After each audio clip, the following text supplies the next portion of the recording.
Ya Allah ya Rabb, manusia teh ieu teh keur pilu ku nafsu syahwat. Geus kumaha kahayaangna bae manusia nagara teh kieu geuning kaayaanana. Kaula teh diangkat jadi ulama ku Gusti teh ieu teh jang mecahkeun masalah teh kumaha. Nyuhunkeun Gusti abdi teh datangkeun seseorang ka abdi jang bisa musyawarah. Cicing menek ieu torojol teh ieu jelema naik kuda. Ah ieu meureun ieu utusan Allah. Kabeneran matana teh hiji. Matana ngan hiji. Masya Allah ditanya ku Imam Abu Yazid. Bucek Imam Abu Yazid bananta anjeun sa. Hai kula teh ieu teh dipanggil ku maneh teh ya. Geraya di gunung ieu teh kadenge suara maneh diutus ku Gusti Allah titah ka dieu dek musyawarahkeun negara. Oh benar. Kita ngabentakeun mata anu sabelah deui ieu teh bata teh tangan sabelah neuleuna.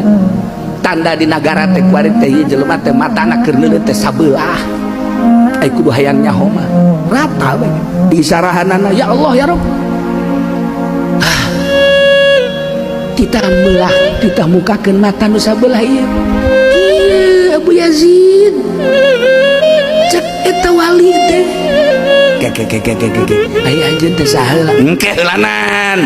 Kulit teh diutus. Nah, kulantaran sakitu menta gerage ka Gusti Allah. Ieu mata teh supaya bentak sebab jelema lamun betah teh sabelah dedeleuanangan sabelah bae. Lamun neuleuh sebelah mata nu bener ge bakal salah bae. Maka meta gerage ka Gusti Allah supaya ieu mata teh bisa duanan.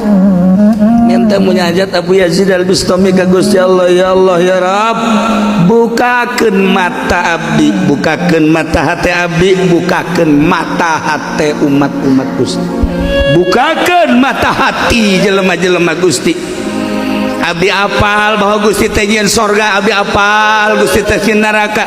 Geus saya keputusan Gusti nu bakal ka sorga jeung ka neraka teh, tetapi kewajaran abdi sebagai hamba Gusti ngadoa ka Gusti nyuhunkeun supaya jelema teh saralamet we Gusti kabeh. Wali mah doana kos kitu. Eueuh nu ngadoakeun silaka kabeh salamet beurang jeung peuting teh. Ka sahabat salamet bae. Boro-boro nu bener nu salah ge didoakeun salamet bae.